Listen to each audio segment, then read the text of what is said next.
இந்த தொகுதியில பேசுறது ரொம்ப பெருமையா இருக்கு. அவருக்கு 73 அது ரொம்ப தப்புன்னு நினைக்கிறேன். அப்படியே பிரட்டி போட்டோம்னா நல்லா இருக்கும்ல. பாருங்க, 37வது பிறந்த நாள் வச்சுக்கிறோமே.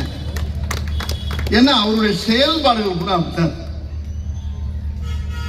என்னுடைய சகோதரி பர்வீன் சுல்தான் சொன்ன மாதிரி, இப்படி ஒரு தலைவர், இப்படி ஒரு முதலமைச்சர் நம்ம தமிழ்நாட்டுக்கு கிடைக்கிறது ரொம்ப கஷ்டம். இப்போ கொஞ்ச நாள்ல 2-3 நாள்ல கொஞ்சம் லேசா பீதியை கிளப்பிட்டாங்க. யாருக்குமே சோறு கிடைக்காதாம்லன்ட்டாங்க.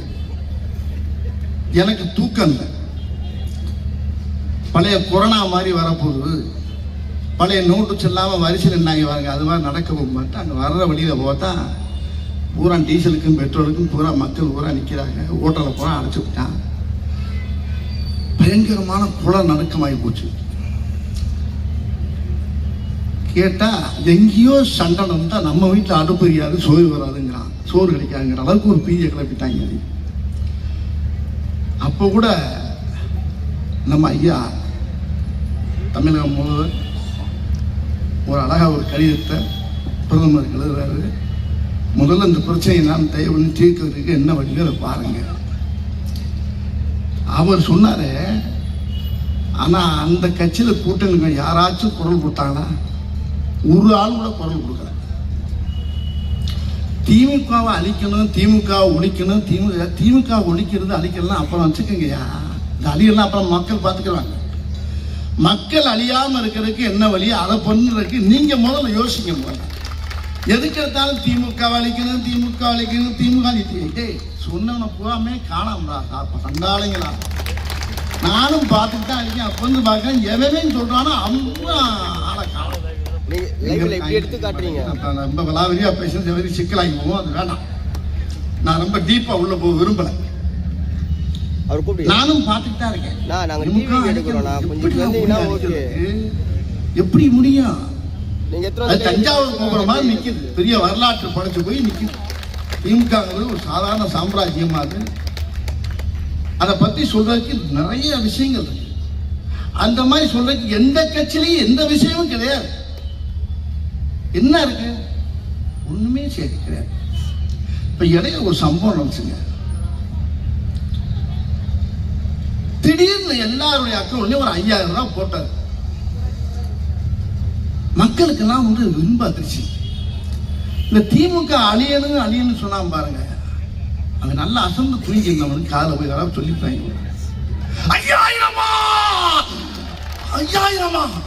5000 போட்டாங்களா? ஏன்டா? ஏன் மக்கள் சந்தோஷமா அவங்க இன்ப அதிர்ச்சியோட இருக்கா? இவன் அதுல அந்த அதிர்ச்சியில திமுக அழியன்னு சொன்னவே அதுல பாதி பேர் செத்து போயிட்டாங்கன்னா அந்த நியூஸே வெளியே வரல. இன்னும் அவன் பாட்டுக்கு இஷ்டத்துக்கு இருந்தா 5000 போட்டு விட்டாங்க. இதுக்கு இது என்ன பிரமாதம்? இதோட இன்னும் நிறைய இருக்குடி மாப்பிள்ளை, இன்னும் நிறைய இருக்கு. எக்கச்சக்கமான விஷயம் பண்ண போறாரு. அவர் சாதாரண ஆள் நினைச்சுக்கிட்டு இருக்காங்க எல்லாரும். தமிழக முதல்வர் ஐயா ஸ்டாலின் அவர்கள் வந்து அப்படியே சாதாரணமாக தான் இருக்காரு நினைக்கிறாரு. கிடையாது. நீங்க என்ன வேணாலும் பேசு, என்ன வேணாலும், ஏன்னா பேச வேண்டிய வசந்த பூரா மேடெல்லாம் பேசினே ஆகணும், பேசிக்கிட்டே இரு. ஆனா செயல்பாடுகள் இருக்க ஒரே ஒரு கட்சி திமுக தான். இந்த தமிழ்நாட்டில் தங்கச்சி சகோதரி சொன்ன மாதிரி தமிழ்நாட்டில் இந்த கட்சியை விட்டா வேற எந்த கட்சிக்கு பவர் கிடையாது. ஒரே ஒரு விஷயத்தை மட்டும் நல்லா சொல்லிடுறேங்க. ஒரு விஷயத்த சொல்லிடுறேன். டிவி எடுக்கிறோம் நீங்க நம்ம ஆட்சி திமுக ஆட்சி இது இல்லாம கொஞ்ச நேரம் கற்பனை பண்ணி பாருங்களேன், தமிழ்நாடே அழிஞ்சிடும்.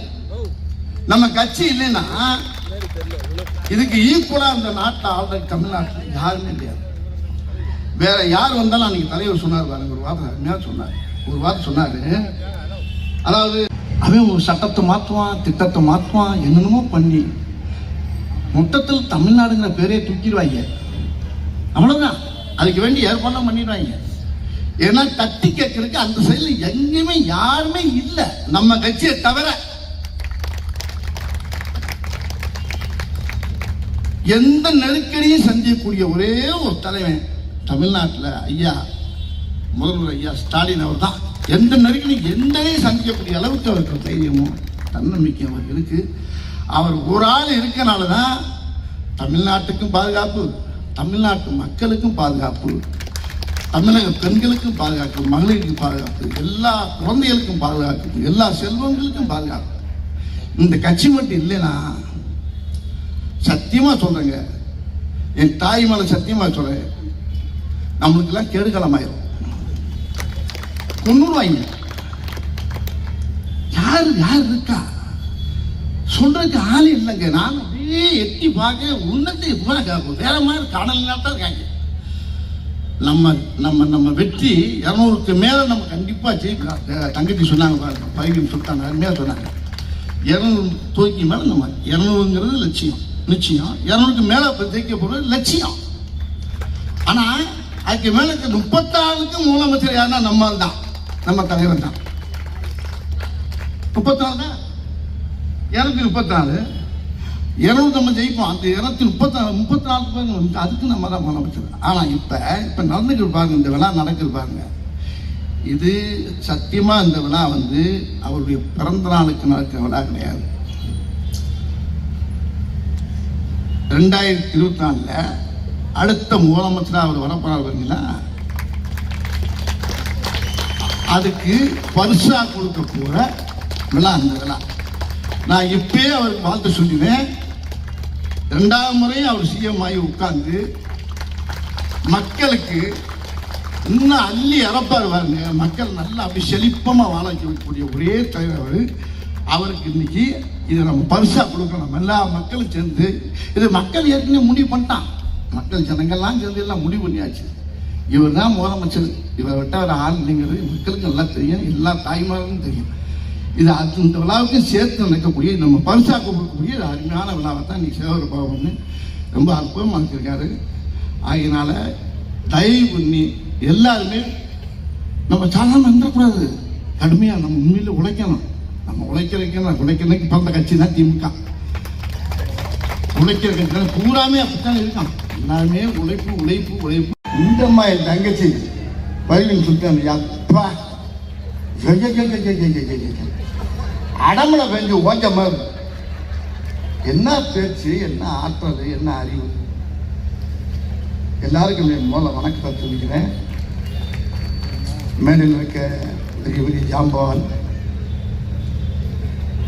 அருமை அண்ணன் அறநிலைத்துறையுடைய அமைச்சர், என்னுடைய 6 உயிர், என் உயிரின் உயிர் அன்பு அண்ணன் தமிழக முதலமைச்சர் செல்லப்பிள்ளை என்று, அவருக்காக எந்த நேரத்துலையும் எந்த தூங்குறாரா இருக்கா, நான் கூட போன்ல கேட்டேன், தூங்குறியா இல்லையானே நீ, ஏனே எங்கே போனாலும் எல்லா மீட்டிங்லையும் நிற்கிறிய, என்ன நடக்குது, படுக்க எல்லாம் தூங்கிக்கிட்டே நடக்கிறியா, இப்படிலாம் கேட்டேன். அவ்வளோ அருமையான கடுமையான உழைப்பாளி அண்ணன் சேகர்பாபு.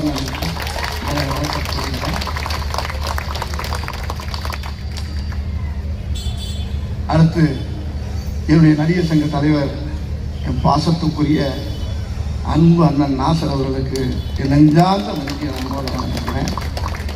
இன்னைக்கு அவர் இல்லை நடிகர் சங்கத்தை நாங்கள் படுற பாடு பெரிய பாடாக இருக்கிறோம். இன்னைக்கு அந்த அளவுக்கு அவர் எங்களுக்கு அவ்வளோ ஒரு நடிகர் சங்கத்தில் ஒரு வழிய வழிகாட்டியாக இருக்காரு. ஒரு இங்கே இருக்க கழகத்துடைய வீரர்களுக்கும் மேடையில் இருக்கக்கூடிய அத்தனை ஜாம்பவானுக்கும் என்னுடைய அன்பு தங்கை உயிர் நோக்கி வந்த மேயர் பிரியா, என்ன ஒரு தீர்க்காய்ச்சா எந்த மரணமும் அவங்ககிட்ட வராது. அந்த செய்தியை பார்த்து நான் கையெல்லாம் ஆடி போயிட்டேன்.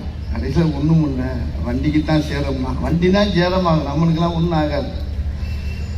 அது மாதிரி இன்னைக்கு ஒரு பெரிய சந்தோஷமான நாள்.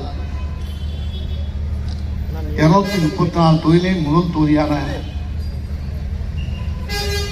என்னுடைய தலைவன் தமிழக முதலமைச்சர் ஐயா இந்த விழாவில் நம்ம கலந்துக்கிறது அவர் ஜெயிச்சதுனால நடக்கக்கூடிய வெற்றி விழாவாக நான் நினைக்கிறேன். அவர் இந்த முறைமை கடமையாக பெரிய வித்தியாசங்கள் ஜெயிச்சு மக்களுக்கு ரொம்ப நல்ல செய்வார். ஆகினால அவர் தீர்க்க ஆயுஷா கையால் சுகத்தோட நல்லா எனக்கு மக்களுக்கு நல்லா செய்யணுங்கிறத நம்ம எல்லாருமா சேர்ந்து பிரார்த்தனை பண்ணிக்கிறோம். ஆயுஷோடு இருக்கிறவர் அன்னைக்கு சொன்ன பார்த்தீங்கன்னா இதே மொழியில் அன்னைக்கு சொன்னேன். போன வருஷம் மார்ச்சில் இதே அண்ணன் நினச்சிக்கிட்டு நான் சொன்ன வரி தான். ஏன்னா அந்த வரியை திருப்பி இன்னைக்கு பாடுறேன்னு நினைக்காதீங்க, அதே வரி தான். ஒரு பாட்டில் சொன்ன பாட்டு தான். முதலமைச்சர் நம்மளை பார்த்து பாடாது, நம்ம கழக பிள்ளைகளை பார்த்து முதலமைச்சர் பாடு. அதே வரியை நான் ஒரு 4 வரியும் மறுபடியும் பாடி உங்களுக்கு ஞாபகப்படுத்துறேன்.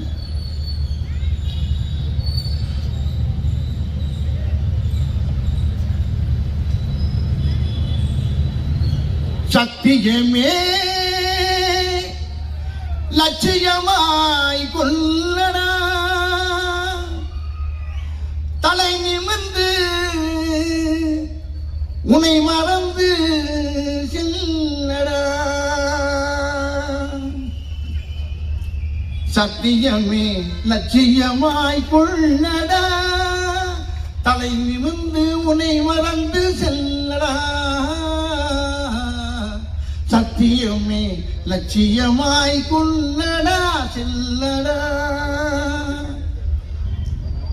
அடுத்தது தான் அவர் நம்மளுக்கு அழகா அல்ல, நம்ம முதலமைச்சர் நம்மளுக்கு சொன்ன மாதிரி நம்ம நினைச்சுக்கணும், அப்படித்தான் நினைக்கணும்.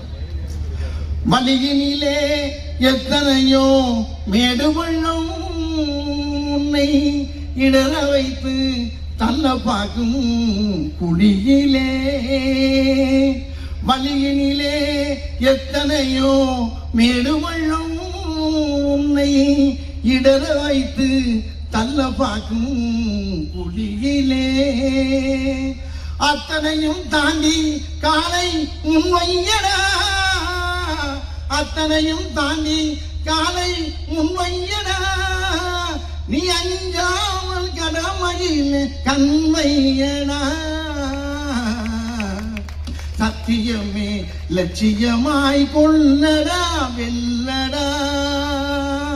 இதுதான் இதை நான் சொல்லலை, நம்ம ஐயா தமிழக முதலமைச்சர் நம்மளுக்கு சொல்றாரு. நம்ம கட்சி தொண்டர்களுக்கு கழக உறுப்பு பிள்ளைகளுக்கு சொல்ற மாதிரி நீங்க நினைச்சுக்கிட்டு இந்த எலெக்ஷனை கடுமையாக உழைச்சு பெரிய வெற்றி அதுக்கு வெளியில் கொடுத்து மக்களுக்கு நல்ல செய்வதற்கு அதுக்கு ஆண்ட ஆயுசையும் கொடுத்து பெரிய வெற்றியை நம்ம கழக பாடணும்னு சொல்லி எனக்கு பேச வாய்ப்பு தனக்கு எல்லோருக்கும் எனக்கு நன்றி தெரிவித்து விரைவு